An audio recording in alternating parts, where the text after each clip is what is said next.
The only work generated by the two hotel proposals for the foreshore has been paperwork in the seemingly endless meetings of Newcastle Council. If something's not done about it, we won't finish up with one hotel, we'll finish up with no hotels. Newcastle's main building union and the Master Builders Association are so concerned they've changed from foes to friends. They claim hundreds of construction and hospitality jobs will be sacrificed unless at least one of the developments is given the go-ahead. And we're very concerned from the entire building industry that Newcastle could be given a wide berth if this continues. The months of indecision on the $80 million Intercontinental and Holiday Inn proposals is seen as a disturbing trend at Newcastle Council. The construction union says an administrator may be the only way to fix the problem. If they don't get their act together, we're going to be writing to the Minister for Local Government. Lord Mayor Councillor Greg He says he can't make any comment as Council and the developers of the Holiday Inn proposal are meeting tonight to try and resolve the issue. Richard O'Leary, NBN News.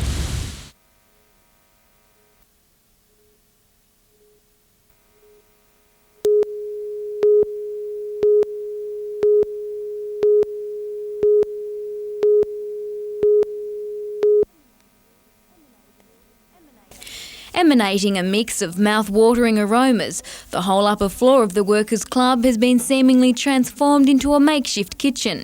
Hundreds of food products are being showcased by more than 70 businesses taking part in the New South Wales Food Service Industry Association trade show. To bring to Newcastle food service businesses up-to-date methods on preparing food, new products, new ideas to help them in their business, because the food service business is becoming a very competitive business.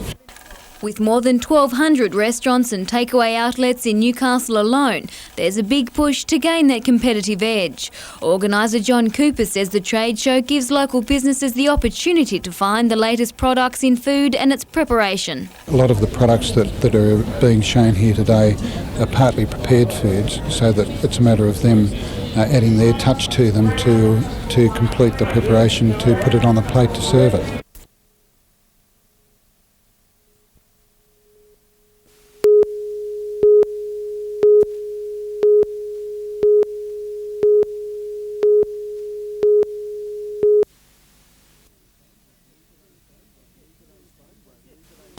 Yesterday's bone breakers were replaced by near-perfect waves at Newcastle and Merewether beaches for day 2 of Surfest. Gold Coast competitor Jay Phillips lapped up the conditions, carving his way through to the next round. Yeah, it was actually fun out there. Well, the sun's out and beautiful waves. It was a solid start for former Matara and Billabong Pro Junior champion Dave Nielsen from the Central Coast, who won his first heat. Oh, I love coming up here. It's great. It's just good to see friends, and it's a great atmosphere, and that is, it's really good contest. In his second heat, Nielsen needed a 6.6 on this ride to stay in the competition, but a 5.6 will keep him on the beach for the remainder of the week. A spectator by choice today was reigning world number 4 Luke Egan, the Merewether local liking his chances when the seeds start surfing on Friday. I actually second highest money winner in the Rip Curl surf diving ski skins on the weekend, so that was gave me a little bit more confidence that maybe I need for a good weekend here in Newcastle. One competitor who won't be in contention is highly rated narrowbeam surfer Chris Davidson, who was wiped out of his heat. Coffs Harbour's Lee Winkler was more fortunate, coming second in his heat and progressing to the next round. The men's division is down to the final 96 tomorrow, the women reduced to just 48 contenders. Richard O'Leary, NBN News.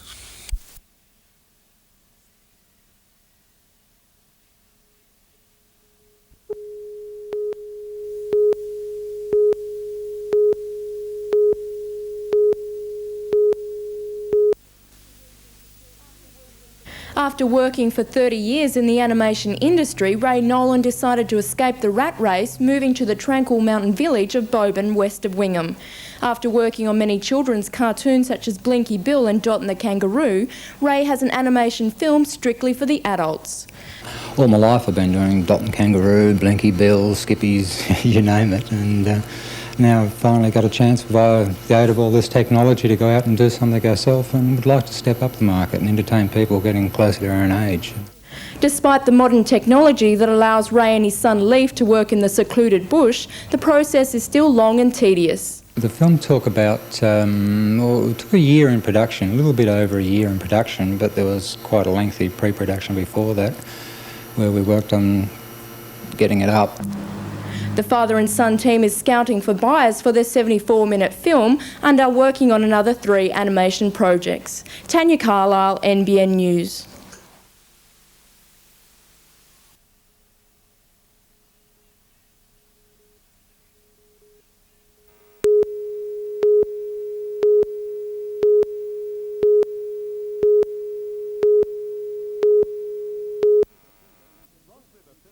Ross River fever is endemic in some Australian wildlife such as possums and affects people by being carried in mosquitoes. Last year there were 81 cases reported to the Hunter Health Unit. So far this year there have been 42, half of those in the first 10 days of April. There's an incubation period of somewhere between 7 days and 21 days. So what we're actually seeing at the moment is the reported high mosquito activity last month around the Newcastle area. The only way to be sure of avoiding Ross River is to avoid mosquitoes, keep window and door screens in good order and cover up outdoors. If you must go outside and you must work, try and limit it to in the middle of the day and not sort of early in the morning or late at night.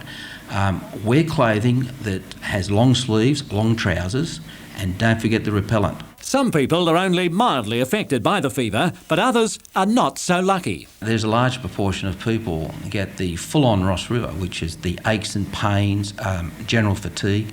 Some people get a rash across the stomach, and these symptoms can last for many, many weeks. In some rare cases, these symptoms can recur for many years. So it's a major impact on a person who does get the severe form of this disease.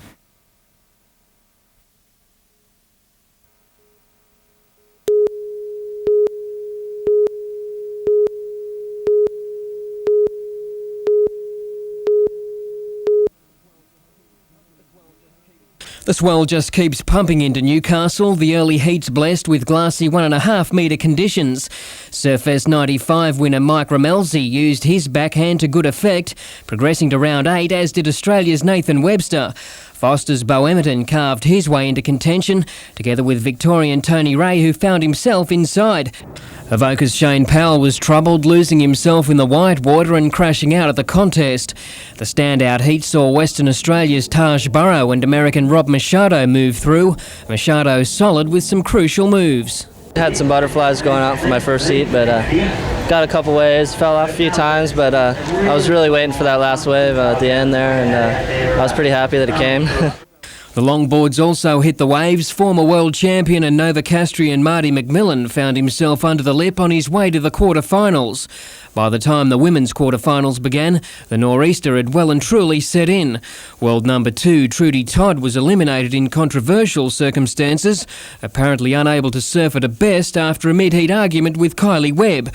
Locals Matt Hoy, Luke Egan and Nick Wood compete tomorrow morning. Blake Doyle, NBN News.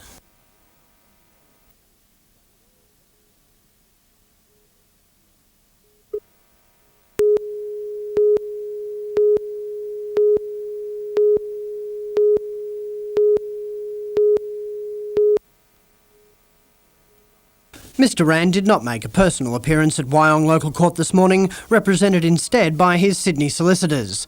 The offences are alleged to have taken place on the former Premier's property Jum Jum at Ravensdale west of Wyong between the 5th of May and the 24th of October last year. The 70-year-old Mr Rand was summoned on 4 counts under the Prevention of Cruelty to Animals Act. Among the charges, committing an act of aggravated cruelty on a female donkey, failing to exercise care and supervision to prevent an act of cruelty against the donkey, and failing to obtain veterinary treatment for the animal, as well as 1 count of failing to prevent an act of cruelty against a male donkey. Meanwhile, counsel for Mr Rand was granted a subpoena to obtain vision from the Channel 9 program Animal Hospital, taken when the 2 animals were seized by RSPCA officers. Counsel for Mr Rand was not required to enter a plea on any of the 4 charges. The matters have been adjourned for mention until the 2nd of next month in the Wyong Local Court. Phil Hind, NBN News.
Overnight, Mr Beasley addressed 450 of Labor's true believers at the Newcastle Workers' Club.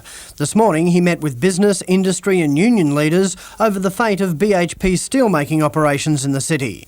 It's an issue central to bolstering the party's hold on the Hunter, and one the Labor leader believes will not just decide the fate of 2,000 local jobs, but the industry itself. If the attitude from the government and the company says that Newcastle's expendable, the truth of the matter is, and it may not be next year or the year after, it may be a decade hence, the truth of the matter is it all goes. The government committee is currently reviewing Australian steelmaking. Mr Beasley believes the federal government should consider options such as a free trade zone and reviewing tariffs. He concedes Labor too needs to rethink its approach to the industry. In the same way as we now have to revisit cars, we now have to revisit textiles, we're obviously in a situation now, unexpectedly, where we have to revisit the steel plan that we had in place. BHP has always maintained it will be guided by its own internal steelmaking review currently underway. Phil Hind, NBN News.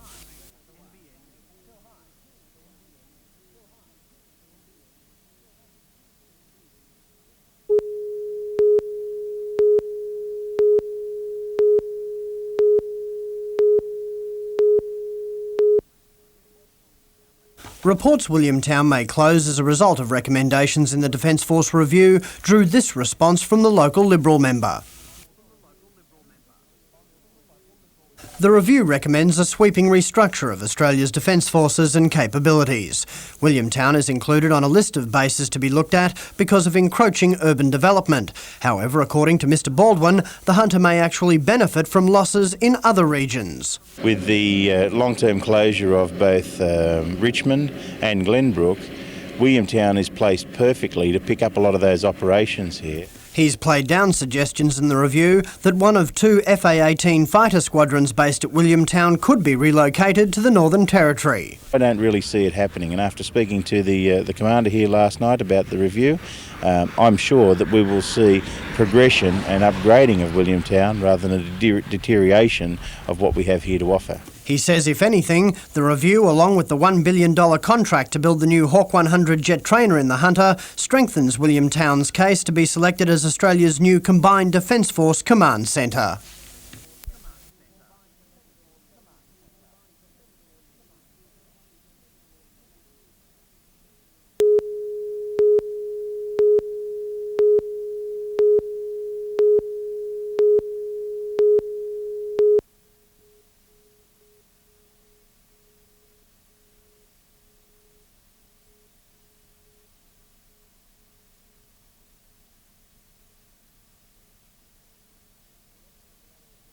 If we went on any longer, we may lose it. I think we're right at our peak now. I think if they're going to win it, we're going to win it today.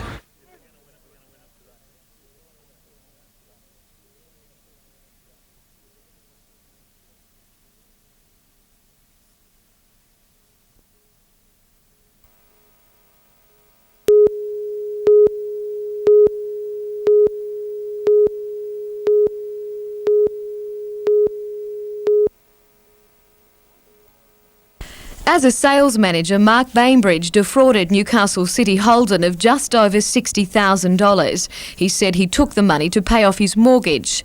For his crime, he would previously have been sent to jail. Today, though, he walked out of Newcastle Court accompanied by a corrective services officer to begin a 12-month sentence at his Mount Hutton home. They can expect that their phone will be rung half a dozen times a day just to check that they're there, as well as electronic monitoring. In addition to that, they've got severe restrictions. It's like they are in prison, but they're actually going home and spending every night at home. Mark Bainbridge will wear an electronic monitoring device which will allow corrective services officers to know his every move.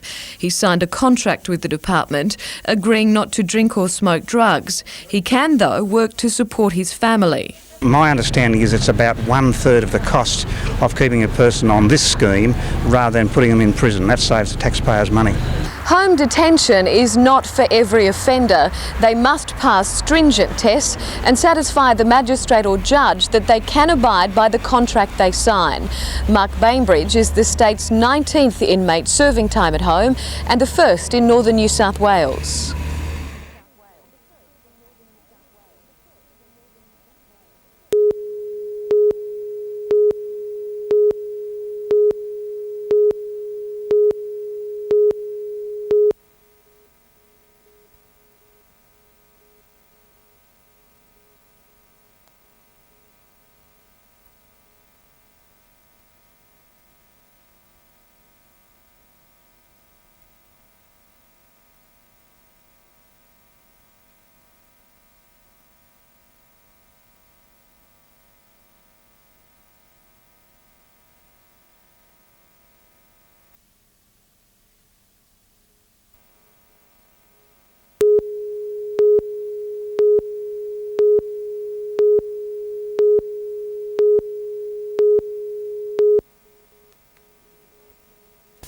It's unsure when Brett Grogan will be back on the paddock for the Newcastle Knights. He's not an happy camper really. He's quite lethargic, obviously lost a bit of weight, and it'll be about sort of 3 or 4 days before he comes out of hospital. A 3 to 4 week recovery will follow, the long-term future unknown. With Grogan out, Adam McDougall returns from injury to take his place in the centres. Matthew Gidley starts on the wing, while Matthew Johns and Paul Harrigan are also in the squad. Chief has been named on the bench and will assume captaincy when he plays. Matthew rated a good chance after an intensive physical workout yesterday. Johns is nearly back to full strength, but a weakness remains in his kicking game. That might be restricted somewhat, but we shouldn't have any problem. There's quite a number of players in the side that can. All is gearing up for a big clash at Brookvale. Manly is in outstanding form, Newcastle hoping to join them on the top of the table. A lot of character in the club right now, and we're going to take into next week's game. But Manly at Brookvale won't be an easy assignment. Last year, the Knights threw away the same match in the opening 15 minutes. It's a daunting task to go to Brookvale and play against the best team in the competition. The Knights Manly game is Sunday afternoon. Jonathan Upton, NBN News.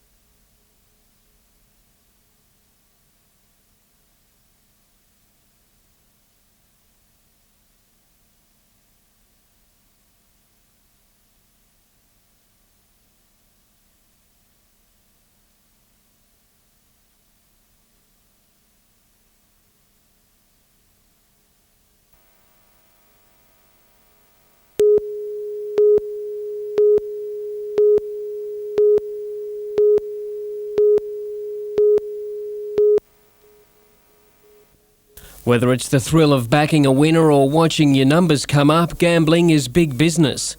Oh, look, it's enormous business. In actual fact, last year in Australia we spent $46 billion on food. In the same year we spent $70 billion on gambling. So that will give us some sort of comparative figure as to how large an industry it is. But for every winner, there are hundreds of losers. One of Australia's leading gambling counsellors, Paul Simon, knows only too well. Most days he's dealing with the problems of addicted gamblers. He says governments are making it easier for the public to gamble. Only today, the state government announced moves for after dark and Sunday race meetings. That follows hot on the heels of the introduction of poker machines into hotels a fortnight ago. We're expanding too rapidly in New South Wales. We have sufficient opportunities to gamble. If people want to play poker machines, there are many, many clubs right throughout New South Wales. We don't need to give them further access to the local hotel.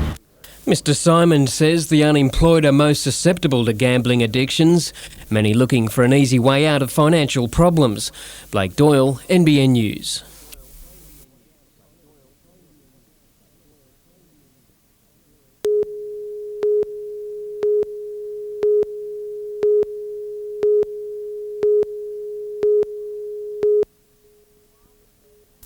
Meanwhile, the search for a missing fisherman continued today. Although seas were calm around rocks at Dudley Beach south of Newcastle, police divers found no trace of the man's body. It's believed Raymond Heaney was swept off the rocks by waves yesterday afternoon. He was seen about 1:30 fishing off the rocks, and at about 2:30 his fishing gear was found on the rocks and he wasn't seen anywhere about. A search was then mounted, the Westpac rescue helicopter and the police launched Stackpool combing the area until sundown. The only thing located so far is his fishing rod, found floating in the water. Anxious relatives looked on today as divers scoured the rocks. The man, who would have turned 42 today, lived with his parents nearby to Dudley Beach. Police say he was an experienced angler who had fished off these rocks all of his life. He was wearing a bright yellow raincoat, which is ideal equipment for fishing. We're still entertaining some hope. The search is expected to be scaled down from tomorrow. Simone Cobb, NBN News.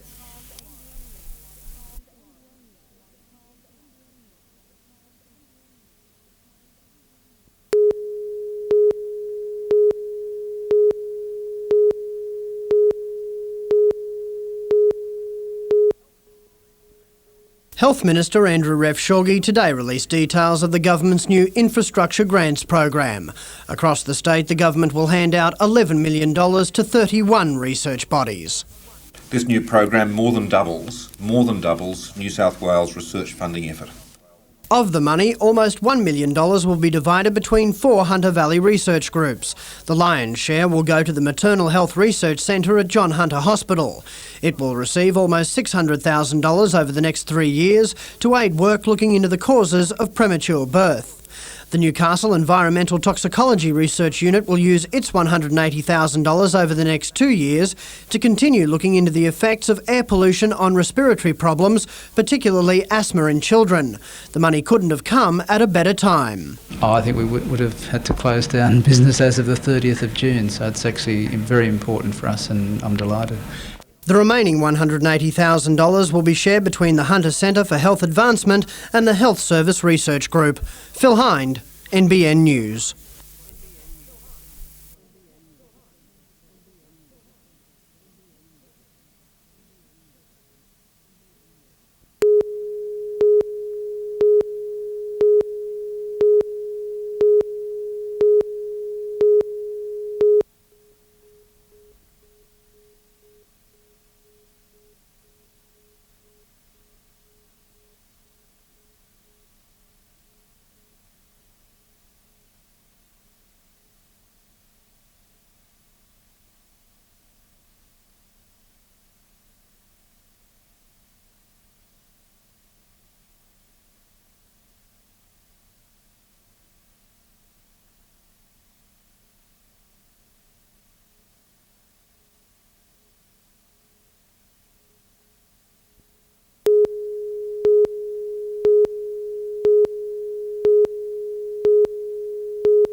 Matthew Johns was one notable absence from Knights training this afternoon as Leo Deniver and Owen Craigie went shot for shot at goal. The Knights' other star scorer was in physio, fighting to be fit.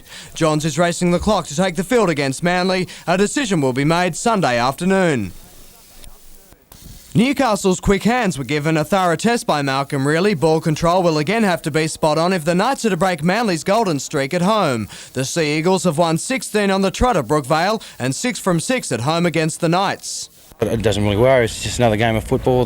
Statistics say that they've been successful there recently, but they're only statistics.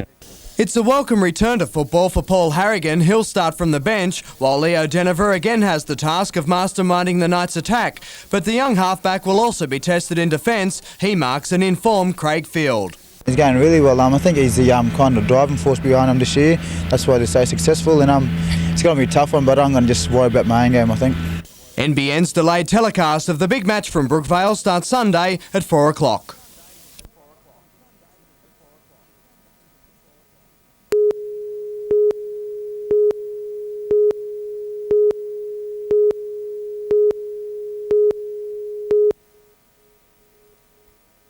The Red Shield appeal door knock may still be a month away, but the wheels are already in motion for one of Australia's biggest fundraising drives.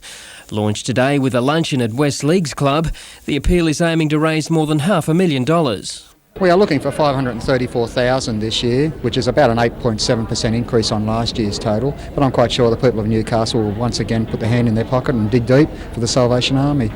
Almost $6 million is expected to be doled out to the needy over the next financial year. According to social workers, that figure could rise, given the increasing demand on welfare resources. There seems to be an increase of around about 20% on last year of welfare needs and people who are finding it very difficult. And we're noticing now a much larger volume of people are what we would classify as middle-class Australia. But to reach this year's target, door knockers are needed.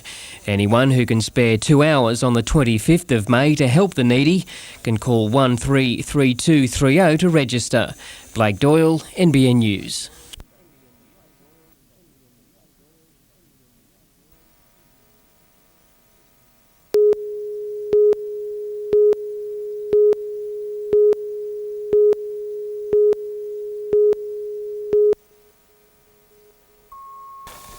It's been a long off-season for the Newcastle Wildfires and finally it's drawn to a close. The AAMI Cup starts this weekend. The club's preparation finished last night with an unopposed team run. It's been their best build-up to a new season.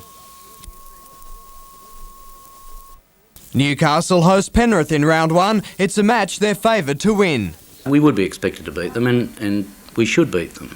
It should also be the first of many wins this season. The Wildfires have speed, height and a new depth of talent. We've got that interchangeability of players and it doesn't matter what you think or say. When the competition's there, every player rises to the occasion to keep himself in front of it. Tomorrow's game starts at 3. In the Newcastle Rugby Union, Muswellbrook will look for its first win of the season when it plays the Waratahs. East meet Hamilton. Singleton clash with Maitland in the match of the day, while Merewether, Carlton and Wanderers complete the round. In local league, Cessnock hosts Central Charlestown tonight, while there are 4 matches on Sunday. Waratah plays North Nelson Bay. Toronto is at home to Maitland. West meet Curry, while Souths will try and contain the Seagulls. Lakes were outstanding last weekend at home. The defending premiers outclassed arch rivals Wests. And in the NBN Soccer League, there is one match tonight. Edgeworth play Easts, while round 2 is completed Saturday. Cessnock, Western, Belmont, Swansea and Hamilton all have the home ground advantage.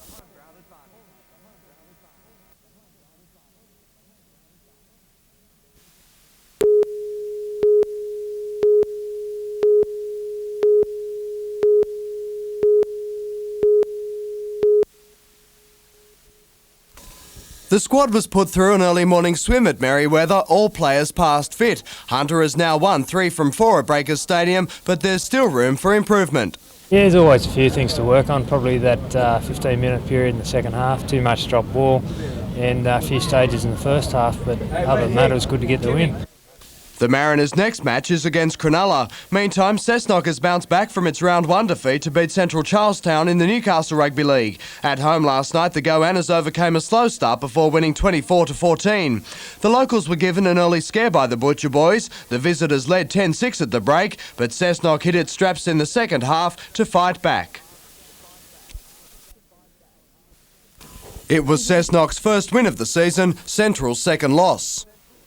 And the Newcastle Wildfires have started Rugby Union's AAMI Cup in style, beating Penrith at the number 1 sports ground. After strong pre-season performances, the Wildfires were favoured to win the match, and after opening the scoring with a penalty goal, the locals then increased their lead with a combination of strength, speed and the finishing of Brad Dilly.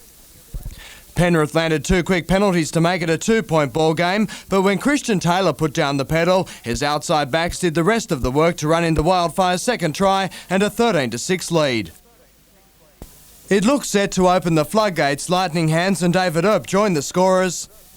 Then everyone joined in again for Newcastle's 4th touchdown and an uncatchable lead.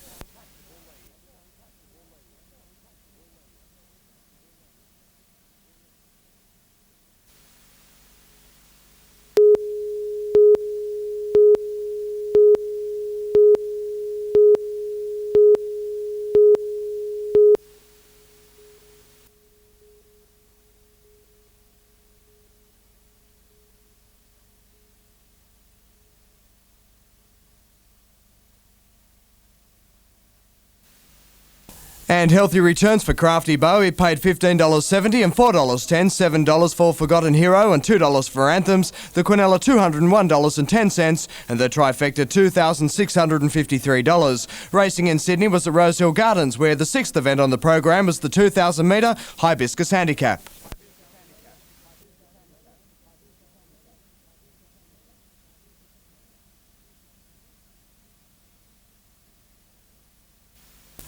$2, $13 and $7, $15.10 and $4.30 for the winner Racing Rider, the Quinella $357.90 and the Trifecta, another big one, $3,298.40. Also in Sydney, race 7, the Carnation Handicap.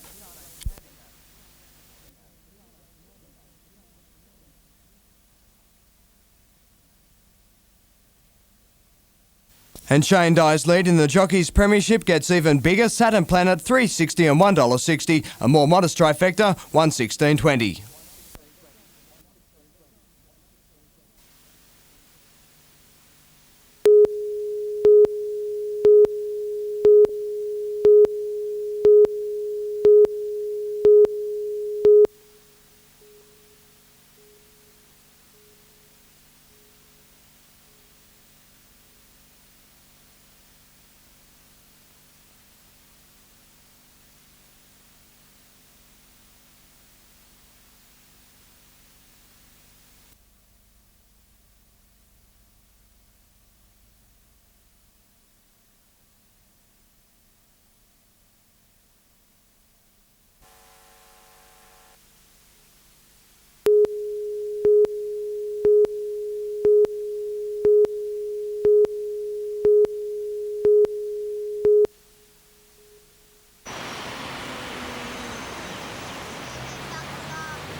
for Newcastle. 101 transport activities decline. Get it in. Get it in.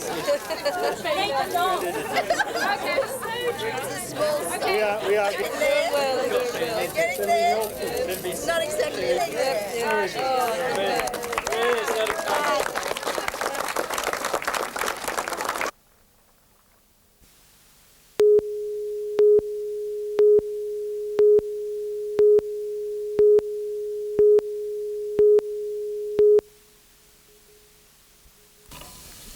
The Knights recovered from yesterday's loss to Manly at the gym. Even their sideline players joined in the action. Andrew Johns gave himself a hard workout. The eternal optimist is hopeful of playing against Illawarra, but not overconfident. I want to come back at 100%, and I don't want to come back hobbling a little bit, so I'll see how it is. Malcolm Reilly will announce the team to play the Steelers tomorrow, and all are hoping the Country Stars will be there come kick-off. You know, there's a couple of guys there that are pretty used to playing the representative football and coming back to club level, so hopefully the other guys can maybe get used to it the same way. The club trained this afternoon at Smith Park. Apart from a sore ankle for Leo Denver, all players are fit. A similar situation for the Hunter Mariners, although Graham Murray worked his side to exhaustion this morning after that win over Perth. He says the team won't be changing dramatically. Probably not. There's probably Scotty Hill, who didn't play much of the match, would be in some doubt, but apart from him, I don't think there'll be many changes, no. The Mariners start a run of matches against the Super League heavyweights when they meet Cronulla. The Sharks short a bite after that surprise loss to Adelaide. We would have liked them to win by 50 instead of lose by a big score, but you know, it's certainly a good challenge for us going down there at Shark Park, and you know, we'll be up to it, that's for sure. Jonathan Upton, NBN News.